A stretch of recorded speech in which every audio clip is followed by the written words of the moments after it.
Welcome back. Foresight, where will we go? The question on everyone's mind today. No one more so than me. But one place we would not be is here if it weren't for a large group of people that have spent a lot of time on this program. So please thank them all. Some of them are in the room right now. Jen, in the back, if you could wave and say thank you. Veronica and Matt are over at registration right now.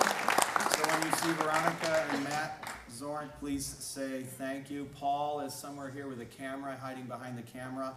A fabulous photographer. I highly recommend his services.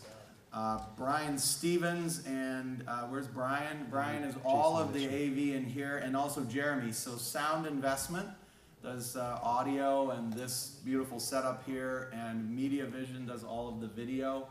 And let me just underscore, without saying more, that they are responsible for everything in this room, which works perfectly.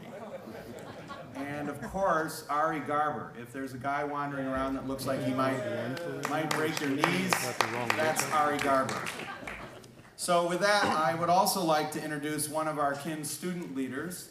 It is also true that had they not been along with us, we wouldn't be here today. And we have a tradition in the kin which is called Message to the Kin. We offer our graduating, I was going to say seniors, our graduating MBAs from the student leadership team 2 minutes to say anything they want to you. So be prepared. I hope you didn't wrong any of them. I'm going to start with Solon Christensen-Szalanski, who is actually a tech industry guy, and so it's been nice having him with us. Now, his 2-minute message to the kin apparently will be 3 minutes, but that's been pre-approved. So, with that, Solon, the stage is yours.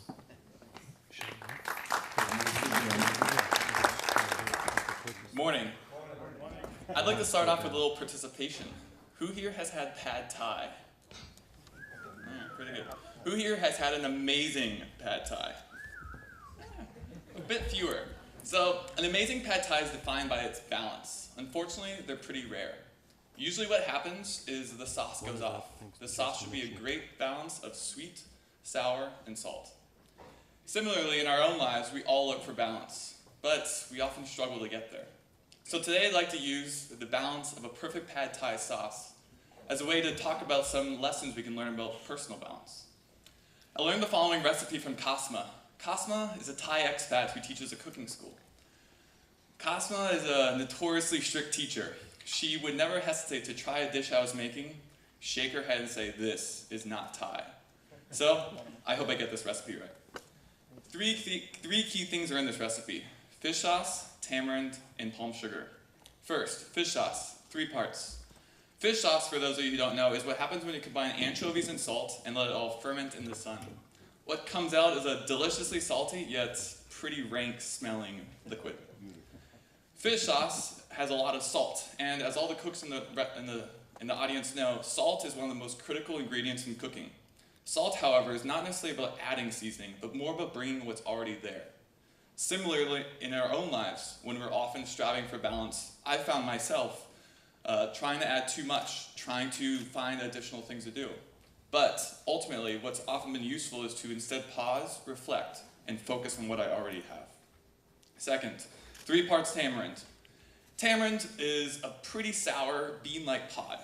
It's an acquired taste at first, and for me when I first tried it, I didn't like it. I was pretty fascinated, however, by the fact that other people just absolutely raved about it.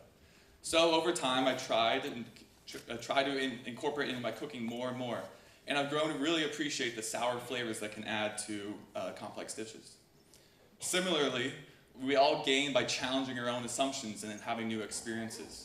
One of the things is that those new experiences often give is new perspective and insights wherein we can redefine what our current definition of balance is. Through that redefinition, we get closer to more self-improvement. Last, 2 parts palm sugar. Palm sugar outside of Thailand usually comes in big hard bricks that you literally need to break with a hammer.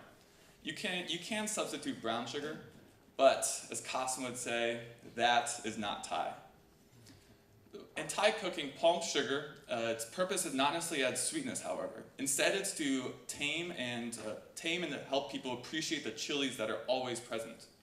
Similarly, in our own lives, I found that by using the sweet experiences that I've had, not just pursuing them because of their sweetness, but to maintain and basically overcome the chilies and challenge that I encounter, through that, I learned to have better equanimity in the face of challenges. So, with that, 3 ingredients. 3 parts fish sauce, 3 parts tamarind, and 2 parts palm sugar. The blend of these either difficult or rank-smelling ingredients creates something really magical. Similarly, in our own lives, we can gain from these ingredients. So I encourage you, next time you have pad thai, remember those 3 lessons. First, focus on the basics. Second, remember to challenge your assumptions. And third, use the sweet things in life to help overcome life's chilies. Thank you.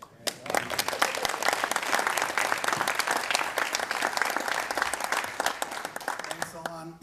That was lovely. So you just chose a venue with 200 global leaders to talk about pad thai. Well done. That's the kind of go up and get we want here at Ken. So life is a balance of sweet and rank smelling. I can attest to that. You are wise beyond your years.